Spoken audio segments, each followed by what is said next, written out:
Film kali ini dimulai dengan diperlihatkannya sebuah iklan dari perusahaan bernama Ion. Dalam tayangan iklan dijelaskan bahwa perusahaan itu akan memberi imbalan uang dalam jumlah besar bagi siapa saja yang mau mendonasikan usia mereka. Adapun usia yang didonorkan nantinya akan dibeli oleh orang-orang kaya. Tujuannya adalah agar para pembeli bisa mendapatkan kembali masa muda mereka, tentunya dengan fisik yang lebih prima. Sementara para pendonasi akan mendapatkan bayaran sesuai dengan berapa banyak usia yang didonasikan. Tentu saja di sini terdapat beberapa hal yang wajib dipenuhi sebelum melakukan donasi, seperti batas umur minimal 18 tahun serta memiliki DNA yang cocok antara pemberi dan penerima donor. Dengan begitu, maka tidak sembarangan orang bisa menerima donor usia tersebut. Kemudian terlihat salah satu pegawai Ion bernama Max yang sedang berbicara dengan seorang pemuda yang didampingi oleh orang tuanya. Pemuda yang diketahui bernama Dennis itu rupanya berniat untuk mendonasikan usianya agar bisa mendapatkan imbalan uang. Namun dengan adanya aturan terkait prosedur donor usia, maka ia pun menjadi sedikit ragu karena batasan umur yang dimilikinya. Max sebagai karyawan Ion lalu berusaha merayu calon donaturnya itu agar mau memberikan usianya sesuai dengan keinginan klien. Ia bahkan sampai mengiming-imingkan Dennis dan keluarganya dengan imbalan mencapai 700.000 euro atau setara 12 miliar rupiah bila mau memberikan usianya sampai 15 tahun. Awalnya Dennis sendiri masih belum yakin karena usianya kini barulah memasuki 18 tahun. Namun dengan iming-iming imbalan sebesar itu, mereka pun terpikir untuk mencari tempat tinggal baru dan memperoleh kewarganegaraan. Karena kelihayan Max dalam merayu, pemuda itu pun akhirnya menyetujui kontrak yang ditawarkan untuk mendonasikan usianya sebanyak 15 tahun. Usai berhasil meyakinkan Dennis, Max lalu mendapatkan panggilan dari rekan kerjanya yang memintanya untuk segera berangkat ke gedung Ion. Namun di luar dugaan, kondisi di depan gedung ternyata sudah banyak orang yang berkumpul. Mereka rupanya sedang melakukan demonstrasi besar-besaran dengan menyalahkan jika perbuatan Ion dalam membeli usia orang lain merupakan tindakan yang tak bermoral. Bagai kejahatan durian runtuh, dalam pertemuan di kantornya, Max secara mengejutkan ternyata mendapatkan penghargaan sebagai salah satu karyawan terbaik di Ion. Penghargaan ini tak lepas dari prestasi Max yang berhasil mengumpulkan donasi usia terbanyak, yaitu total 276 tahun, jumlah yang bahkan melebihi ekspektasi dari perusahaan tersebut. Max bersama dengan karyawan berprestasi lainnya kemudian mendapatkan piala dan banyak ucapan selamat dari karyawan lainnya. Setelah pemberian piala, muncullah sosok CEO Ion yaitu Sophie Tyson. Ia naik ke podium untuk memberi selamat secara langsung pada para karyawan berprestasi yang ada di sana. Sementara itu di klinik Ion di Berlin, seorang wanita nampak baru mendapatkan prosedur pemudaan kembali usai mendapatkan donor usia dari orang lain. Wanita itu kemudian melihat-lihat sekitar di mana beberapa penerima donor usia lainnya juga tengah mengagumi penampilan mereka yang saat ini menjadi lebih muda usai mendapatkan donor usia. Nah, di sini perawat mengatakan jika peremajaan tubuh sang profesor benar-benar berhasil. Namun sayangnya kebahagiaan profesor itu hanya berlangsung sebentar saja cuy. Karena tiba-tiba perawat lainnya yang bernama Niels muncul dan menembaknya tanpa ampun. Aksi kejam Niels tak berhenti sampai di situ saja. Ia terus saja membuat kekacauan dengan menembaki belasan pasien yang ada di sana. Keadaan pun kian mencekam dan membuat perawat dan para pasien berlarian untuk menyelamatkan diri mereka masing-masing. Diketahui Niels merupakan bagian dari sebuah organisasi pemberontak bernama Adam yang dipimpin oleh Lilith. Pemimpin tersebut melalui broadcastnya menyatakan jika ia dan organisasinya tidak suka dengan adanya protokol donor usia. Menurutnya hal itu sama sekali tak manusiawi dan ia berjanji akan menghakimi siapapun yang terlibat di dalamnya. Mengetahui ancaman tersebut, Sophie sebagai CEO Ion pun benar-benar murka. Terlebih perusahaannya juga telah kemasukan teroris tanpa terdeteksi sama sekali. Insiden itu pun telah menelan kerugian besar terutama bagi perusahaan dan kliennya. Pengawal pribadi Sophie yang bernama Kaya lalu memperkenalkan manajer operasional baru mereka yang ada di sana yang bernama Victor Nowak. Dalam perkenalannya, Victor memaparkan jika dirinya adalah seorang veteran unit anti-teror dari kepolisian di Berlin. Kedatangannya untuk memastikan tidak adanya background terorisme dari setiap karyawan Ion dengan tujuan agar tak terjadi insiden serupa.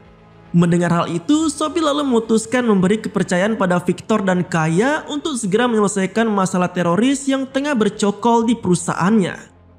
Adegan beralih ke sosok wanita muda bernama Elena yang sedang berjalan menuju ke apartemennya. Sesampainya di apartemen, Elena disambut oleh suaminya yaitu bernama Max yang kebetulan tengah menyiapkan hidangan makan malam yang romantis. Mengetahui prestasi yang baru diraih suaminya, Elena tak lupa mengucapkan selamat pada Max atas pencapaian tersebut. Usai makan, keduanya pun melanjutkan kemesraan mereka di ranjang dan menjalin hubungan enak layaknya suami istri. Keesokan paginya, Max dan Elena pergi menemui keluarganya yang ada di tepi danau. Setelah itu, Max dan istrinya kembali pulang ke apartemen mereka.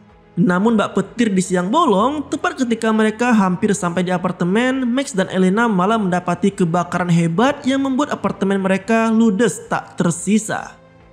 Mendapati insiden tersebut, Elena dan Max lalu berkonsultasi dengan pihak penyidik di asuransi, di mana diketahui jika kebakaran yang terjadi tadi karena faktor kecerobohan dari Max dan Elena. Pasangan suami istri itu ternyata lupa mematikan lilin saat meninggalkan apartemennya. Nah, Elena sendiri awalnya cukup yakin jika lilin sudah ia matikan sebelumnya. Namun pihak penyidik bersikeras dan memastikan bahwa pihak asuransi tak mau membayar klaim ganti rugi atas kelalaian dari si pemilik rumah itu sendiri. Situasi pun kian kacau karena Max ternyata baru mengetahui jika selama ini Elena telah mengajukan jaminan lain untuk membayar lunas apartemen yang mereka miliki. Dari sini terungkap bila sebelumnya Elena telah menjamin akan mendonasikan usianya sebanyak 40 tahun jika dirinya tidak sanggup melunasi apartemennya. Mendengar hal itu, sontak Max sangat kaget dan sangat marah.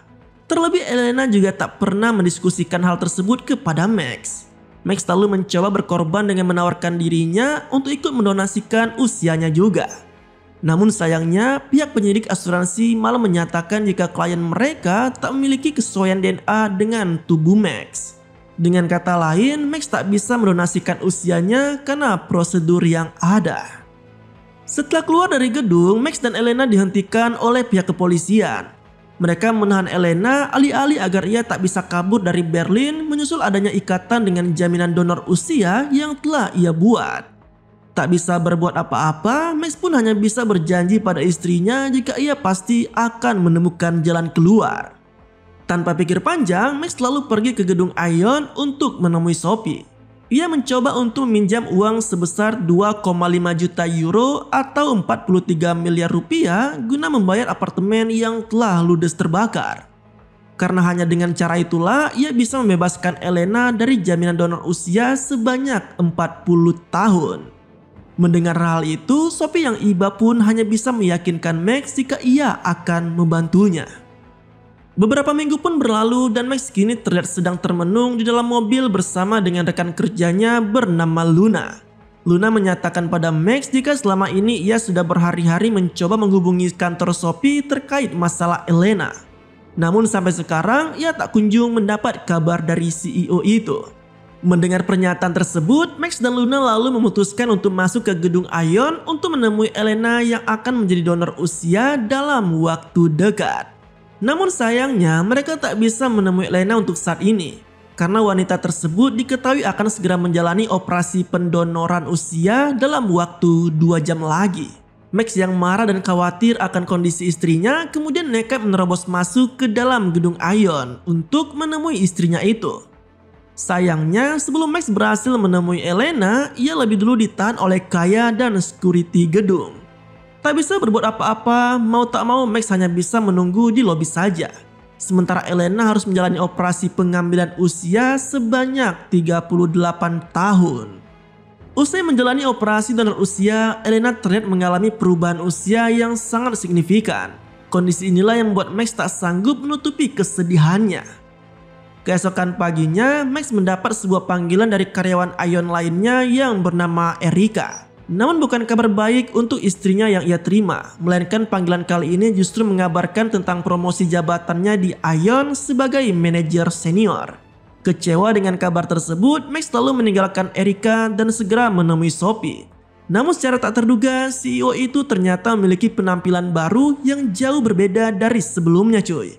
Sophie telah mengalami perubahan penampilan yang membuatnya terlihat lebih muda. Melihat kondisi tersebut, Max pun seketika terpikir jika selama ini Sophie lah yang menjadi penerima donasi usia dari istrinya. Nah, di rumahnya meski istrinya kini sudah menjadi tua, namun Max masih tetap memberikan perhatian seperti biasanya. Namun sayangnya hal itu justru ditolak oleh Elena yang lebih memilih untuk sendiri. Nah, di luar dugaan, tanpa sepengetahuannya, ternyata Elena selama ini sedang mengandung. Janin yang di dalam rahimnya itu merupakan buah cintanya dengan Max saat mereka berhubungan enak sebelumnya. Namun, karena usia Elena yang kini sudah menjadi tua sekali, maka tubuhnya pun tak bisa menahan kondisi tersebut hingga akhirnya ia pun mengalami keguguran.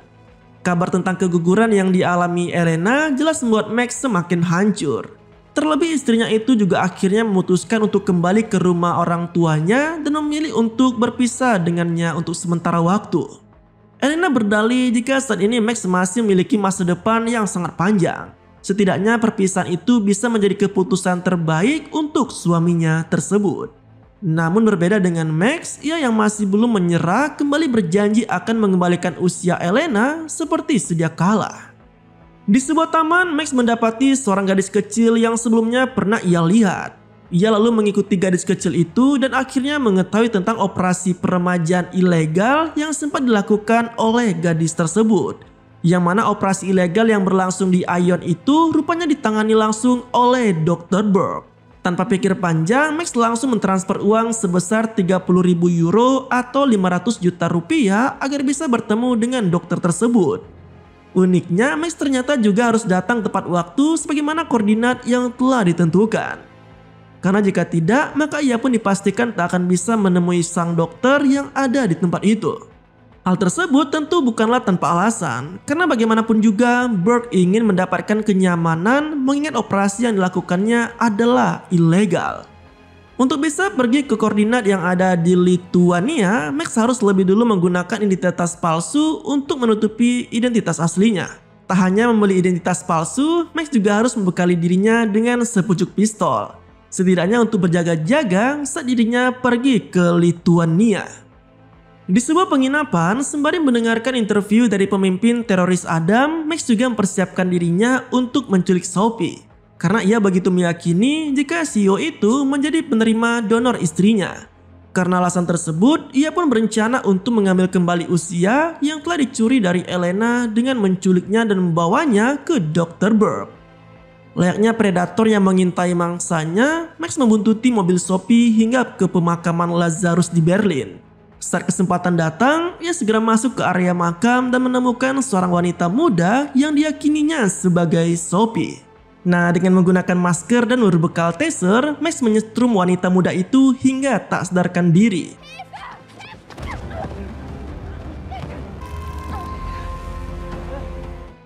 Menariknya, sebelum bawa pergi wanita tersebut, Max sempat menuliskan logo Adam di makam Lucy Tyson. Hal itu dilakukannya semata untuk membuat siasat seolah-olah penculikan itu dilakukan oleh organisasi teroris Adam. Setelah melakukan penculikan, Max kemudian menemui Elena yang tengah berada di rumah sakit. Tujuannya adalah untuk menemukan istrinya itu dengan gadis yang diyakininya sebagai sosok yang telah mengambil usianya.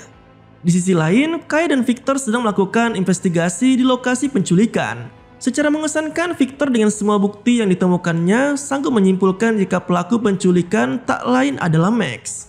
Berbekal bukti baru tersebut, Kaya lalu melacak lokasi GPS dari mobil yang telah disewa oleh Max. Nah, sementara itu Max masih berusaha membujuk Elena agar mau pergi dengannya ke Lituania. Ia mengaku jika dirinya telah menemukan Dr. Burke yang bisa melakukan operasi pengembalian usia. Meski awalnya ragu dan terkesan pasrah dengan kondisinya saat ini, namun karena tak ingin Max melakukan kejahatan, maka akhirnya Elena pun menuruti ajakan suaminya itu. Tak lama berselang, Victor dan Kaya datang dengan pasukan khusus untuk menangkap Max dan menyelamatkan Sophie. Sayangnya, saat sampai di lokasi, Max malah sudah tak berada di sana dan hanya meninggalkan mobil sewaannya begitu saja. Sementara Max dan Elena ternyata sedang mengendarai mobil lain melaju ke pelabuhan Rostov.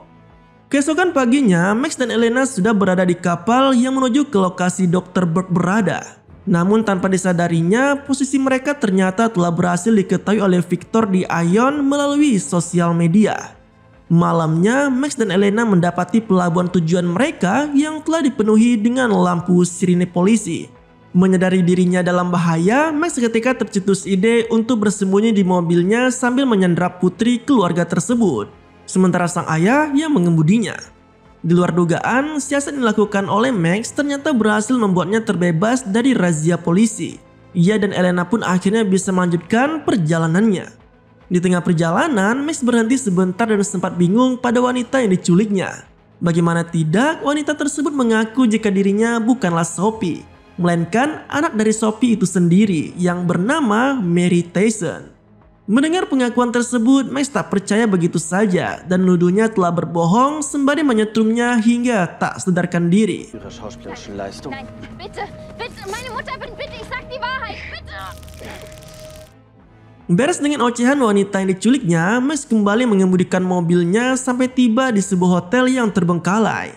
Di tempat itulah, Mary mencoba meyakinkan Max dan Elena jika ia juga tak setuju dengan apa yang dilakukan oleh ibunya terkait donasi usia. Max yang sudah yakin jika Mary adalah Sophie, jelas tak percaya dengan perkataan wanita itu. Nah, di malam harinya, Mary meminta Max untuk melepaskan tali yang mengikatnya karena ia ingin mandi. Namun saat Max lengah, Mary memanfaatkan kesempatan tersebut untuk menyerang pria itu menggunakan gagang pintu. Melihat Max terjatuh, Mary pun langsung memanfaatkan peluang itu untuk kabur dari tempat tersebut. Dengan sekuat tenaga, ia pun kabur ke tengah hutan yang sangat gelap, sembari terus mencoba menggunakan ponsel untuk menghubungi Kaya. Sebelum berbicara, Mary malah terjebak di rawa. Namun beruntung bagi Mary, Elena tiba-tiba datang dan berhasil menyelamatkan sebelum ia tenggelam. Elena lalu membawa kembali Mary ke hotel dan memandikannya. Di sana ia akhirnya yakin jika Mary bukanlah Sophie yang dicari oleh Max.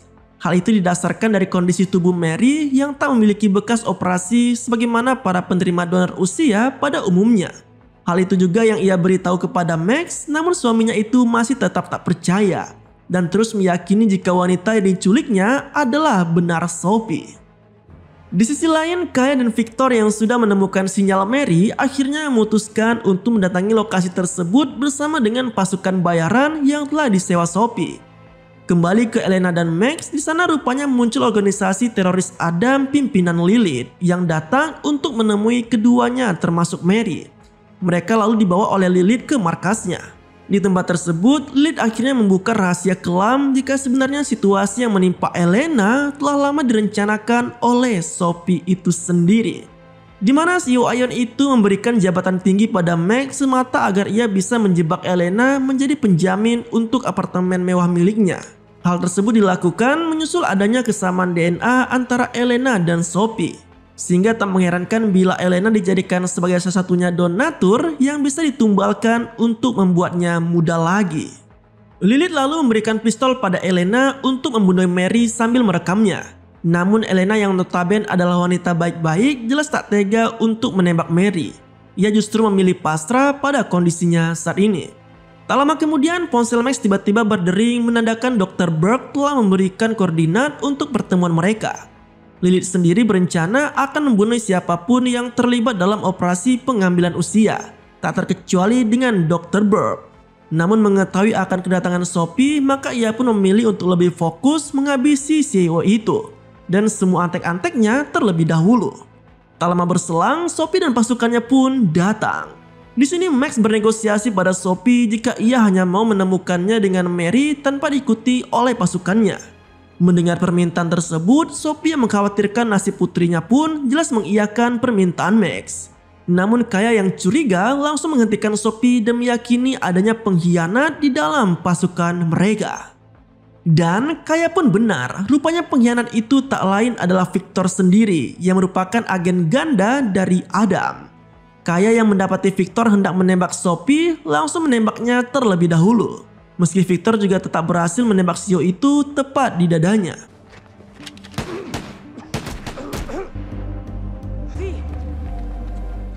Adegan baku tembak antara Adam dan pasukan Sophie pun terjadi dengan begitu sengit.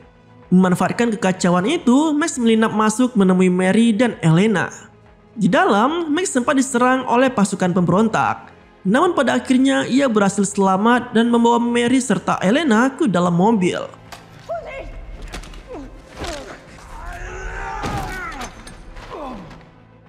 Mary sempat menodongkan pistol ke arah Elena. Namun pistol itu rupanya kosong cuy. Muak dengan tingkah Mary ditambah dengan kondisinya saat ini yang telah menua, Elena yang geram lalu menghantamkan kepala Mary ke mobil hingga membuatnya pingsan. Max, Elena dan Mary pun kemudian pergi dari tempat itu. Di dalam mobil, Max sempat merasa iba dengan Mary karena ia hanyalah putri Sophie yang tak tahu apa-apa. Namun yang cukup mengejutkan, Elena malah sekarang sudah tidak peduli lagi dengan gadis tersebut. Ia agaknya meyakini jika semua kemalangan yang dialaminya telah disebabkan oleh keluarga Sophie. Karena itu juga, Elena kini sudah mantap untuk menumbalkan Mary agar bisa mengembalikan penampilannya menjadi muda lagi. Di tempat koordinat, operasi pengambilan usia dari Mary pada Elena pun dilakukan. Max sendiri berjalan hingga sampai ke kamp pengungsi di Lithuania. Sementara itu, Mary yang sudah diambil usianya terlihat berjalan sempoyongan hingga kemudian ditemukan oleh pengemudi truk. Tak lama kemudian, Kaya berhasil menemukan Mary dan membawanya ke Sophie. Menyadari semua hal buruk yang telah dilakukan oleh Sophie selama ini, Kaya akhirnya memutuskan untuk berhenti dari posisinya sebagai pengawal pribadi CEO itu. Mary sendiri kini semakin menua menyusul usia yang telah didonorkannya kepada Elena. Namun malangnya, Sophie sendiri malah tak mau mengorbankan usianya untuk putrinya tersebut cuy. Nah, singkat cerita, kini Elena sudah kembali muda dan ia terlihat sedang mengandung. Sementara itu, Max melihat dari kejauhan dan ia pun pergi untuk menemui organisasi Adam.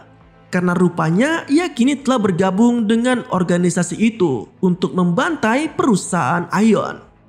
Dan kisah pada film ini pun berakhir. Nah, itulah alur ceritanya cuy. Jika suka dengan alur cerita kali ini, jangan sungkan untuk share video ini ya. Terima kasih telah menonton video ini sampai habis dan tetap santuy. Sampai jumpa pada video selanjutnya.